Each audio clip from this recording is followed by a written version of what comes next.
নমস্কাৰ বন্ধু বান্ধৱীসকল, লাঞ্চন্ত্ৰৰ অন্য এটা ভিডিঅ'ত আপোনালোকৰ ৱেলকাম। আৰু আজি বহুত দিন পাছত এটা ফেচ টু ফেচ আপোনালোকৰ লগত কথা পাতিবলৈ লাইভ ভিডিঅ' লৈ আহিছোঁ। আজিৰ ভিডিঅ'টোত আমি কেইটামান টপিকৰ ওপৰত কথা পাতিম, য'ত নেকি আপোনালোকৰ লগত আমাৰ এই যে GT-PGT টিচাৰসকলৰ স্কুল পষ্টিং ইমান কিয় দেৰি হৈ আছে, এইটো এটা খুব চিন্তনীয় বিষয়। আৰু ইয়াৰ লগে লগে চেলাৰীৰ ওপৰতো কিছুমান কথা পাতিম।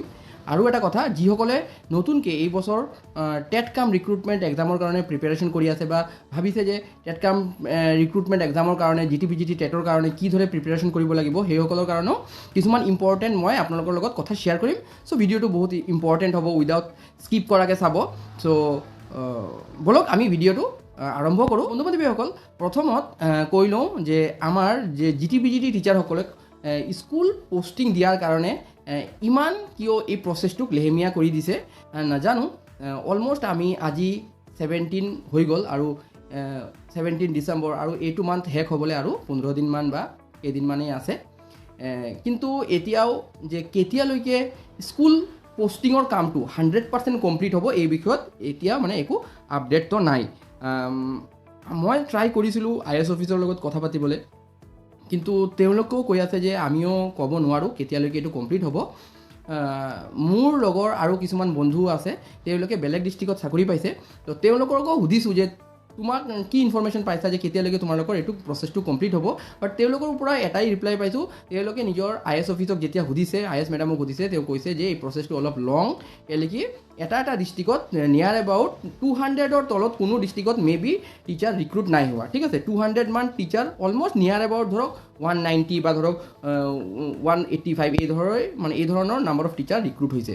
তো এই গোটেইখিনি টিচাৰক স্কুললৈ এপইণ্ট দিয়াৰ কাৰণে সিহঁতক কৈছে অলপ টাইম লাগিব। ঠিক আছে, কিন্তু চাওক, আমি অলমষ্ট 13 নৱেম্বৰত এপইণ্টমেণ্ট পাইছিলোঁ, আৰু 13 নৱেম্বৰৰ পৰা আমি এটা আশা কৰি আছিলোঁ যে আমাৰ এপইণ্টমেণ্টটো মানে স্কুল পষ্টিংটো জল্দি হৈ যাব।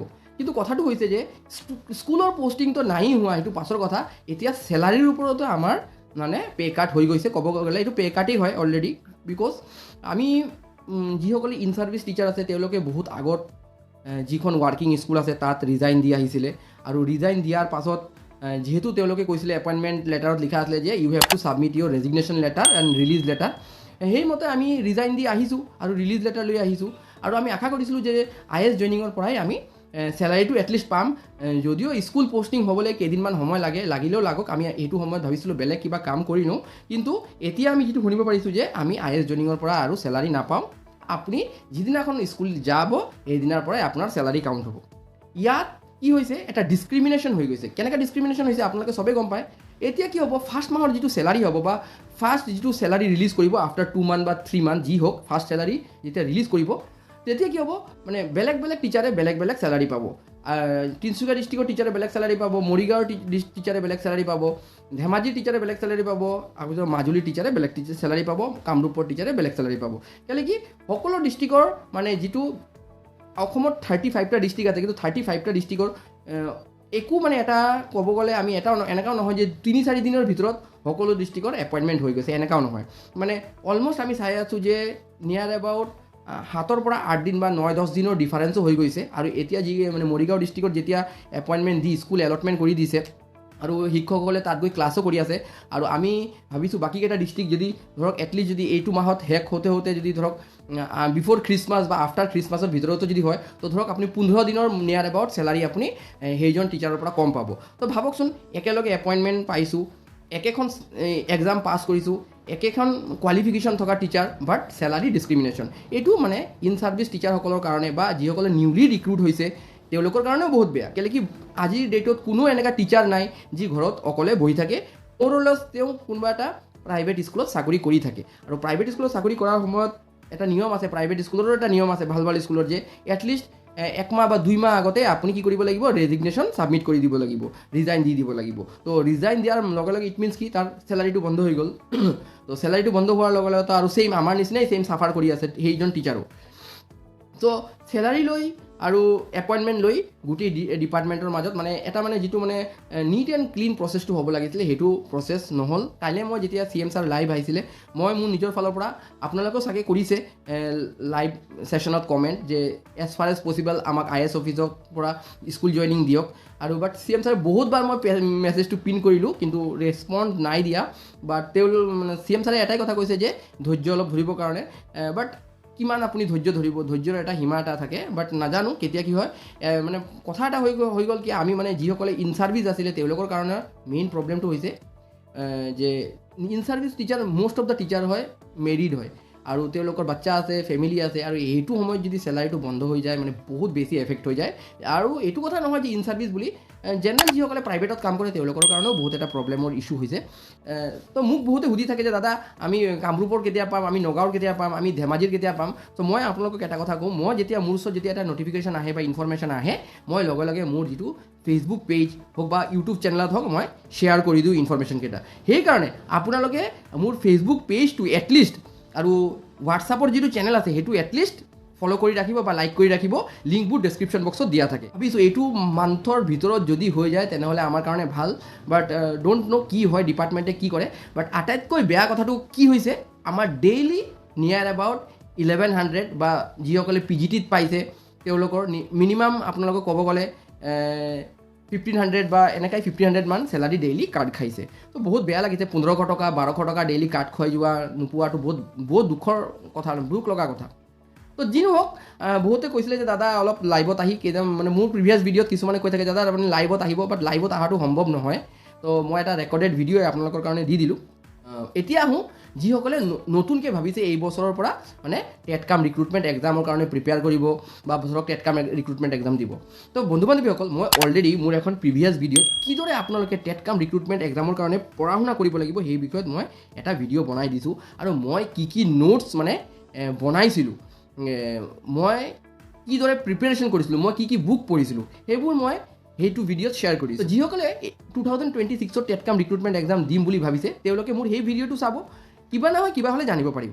আৰু এটা কথা, দুইজনমান ভাইটি ভণ্টিয়ে মোক সুধিছিলে যে দাদা টেটকাম ৰিক্ৰুটমেণ্ট এক্সামৰ কাৰণে খালি কিতাপ পঢ়ি আমি পাছ কৰিব পাৰিমনে বা ইউটিউব চাই আমি পাছ কৰিব পাৰিমনে। তো মই তেওঁলোকৰ কাৰণে এটা মেছেজ দিওঁ, টেটকাম ৰিক্ৰুটমেণ্ট এক্সামৰ কাৰণে আপুনি কেতিয়াও এটা চ'ৰ্চৰ পৰা পঢ়া শুনা কৰি ক্লিয়াৰ কৰিব নোৱাৰে, because this is the toughest exam. মই ক'ব গ'লে কেলৈ কি বহুত আনপ্ৰিডিক্টেবল কুৱেশ্যন পেপাৰ আহে, ঠিক আছে। ৰিজনিং এটা বেলেগ বস্তু, মেথছ এটা বেলেগ বস্তু, সেইবোৰ এটা বেলেগ বস্তু আছে SSC পৰীক্ষাত বা ধৰক ADRE পৰীক্ষাত আহে। কিন্তু টেটকাম ৰিক্ৰুটমেণ্ট এক্সাম বা ধৰক যিবোৰ CTET এক্সাম আছে তাত যে এটা ছেকশ্যন আহে পেডাগজি, চাইল্ড ডেভেলপমেণ্ট পেডাগজি, এইটো কিন্তু কোনো বেলেগ এক্সামত নাহে আৰু this is the toughest section.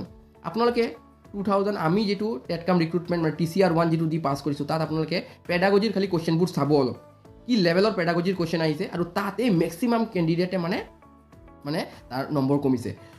Pedagogy ছেকশ্যনটো যদি আপুনি ভালদৰে যদি আয়ত্ব কৰিব নোৱাৰে বা এইটো যদি যত্ন কৰিব নোৱাৰে আপুনি কিন্তু টেটকাম ৰিক্ৰুটমেণ্ট এক্সাম ক্লিয়াৰ কৰাটো কমপ্লিট মানে ছাকচেছ নহ'ব। কিন্তু বহুত হাই লেভেলৰ আৰু এপ্লিকেশ্যন বেছ কুৱেশ্যন আহে, আপুনি জাষ্ট থিয়ৰিটিকেল পঢ়িলে নহ'ব, এপ্লিকেশ্যন বেছ আপুনি শিকিব লাগিব, কিদৰে আপুনি এপ্লিকেশ্যন বেছ কুৱেশ্যনৰ এনচাৰ কৰিব পাৰিব লাগিব, ঠিক আছে। এইটো আপুনি প্ৰচেছটো শিকিব লাগিব আৰু যেতিয়া আপুনি ইনডেপ্থ ষ্টাডি কৰিব তেতিয়াই আপুনি এপ্লিকেশ্যন বেছ কুৱেশ্যনৰ এনচাৰ দিব পাৰিব।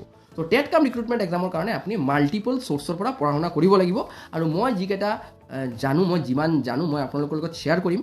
মই অলপ ব্যস্ত আছোঁ আৰু মোৰ কিছুমান টেকনিকেল প্ৰব্লেম আছে, সেইকাৰণে মই মানে ক্লাছেছবোৰ লৈ আহিব পৰা নাই। মই বহুতক কৈছিলোঁ যে মই ক্লাছেছ লৈ আহিম, বাট ডিউ টু চাম টেকনিকেল প্ৰব্লেম মই ক্লাছেছবোৰ লৈ আহিব পৰা নাই। বাট মই হোপফুলি মই এইটো আৰু 10-15 দিনৰ ভিতৰত মই ক্লাছেছ লৈ আহিম। আপোনালোকৰ যদি ভাল লাগে চাব, হেল্পফুল হ'লে ক্লাছ কৰিব, চাব, এনেও ফ্ৰী থাকিব, চাব পাৰিব আপোনালোকে, ঠিক আছে।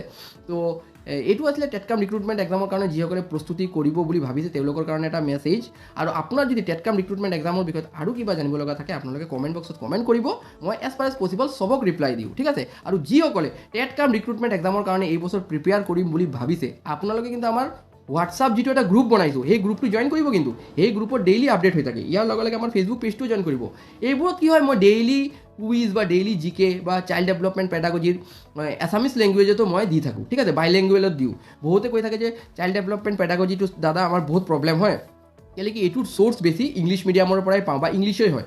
আপোনালোকে জানে হিমাংশী মেডামৰ লেটছ লাৰ্ণ যিটো চেনেল আছে তাত অলমষ্ট হিন্দী আৰু এছামিছ ইংলিছতেই এই বস্তুকেইটা চলে মানে লেচনকেইটা চলে তো এছামিছত আপোনালোকে এই বস্তুকেইটা নাপায় আৰু এটা কথা এছামিছত যদি আপোনালোকে যদি চাইল্ড ডেভেলপমেণ্ট পেডাগজিৰ প্ৰিপেৰেশ্যন কৰে মই চিয়'ৰ দি ক'ব পাৰোঁ আপোনালোকে ভালদৰে 10টা কুৱেশ্যনৰ কাৰেক্ট আনচাৰ কৰি আহিব নোৱাৰিব কিয় চাইল্ড ডেভেলপমেণ্ট পেডাগজিত যিবোৰ টাৰ্মবোৰ আছে যিবোৰ ৱাৰ্ডবোৰ আছে সেইবোৰ ইংলিছতেই কাৰেক্ট বুলি প্ৰনাউন্স হয় ইভেন কি হিন্দীতেও ভালদৰে নহয় এইবোৰ ইংলিছতে কাৰেক্ট হয় ঠিক আছে আৰু বুজিব পৰালৈকে হয় চ' আপুনি যেতিয়া এতিয়া এটা হাই স্কুলৰ টিচাৰ হ'ব গৈ আছে চ' এট দিছ পইণ্ট আপুনি ইংলিছ আৰু এছামিছ লৈ মানে বা আপুনি ৰিজনেল লেংগুৱেজ আৰু ইংলিছ লৈ মানে এটা কণ্ট্ৰাডিক্ট কৰিলে বা এটা প্ৰব্লেম মোৰ অসমীয়া হ'লে ভাল হয় ইংলিছ হ'লে মোৰ প্ৰব্লেম হয় এইবোৰ ক'লে নহ'ব আপুনি কিন্তু ইংলিছত এক্সপাৰ্ট হ'বই লাগিব কেলেকি ইংলিছত যদি আপুনি এক্সপাৰ্ট হ'ব নোৱাৰে আপোনালোকে জানে যে টেট কাম ৰিক্ৰুটমেণ্ট এক্সামত যিটো ইংলিছ ছেকশ্যন আহে তাত বহুত বেছি মাৰ্কছ থাকে ঠিক আছে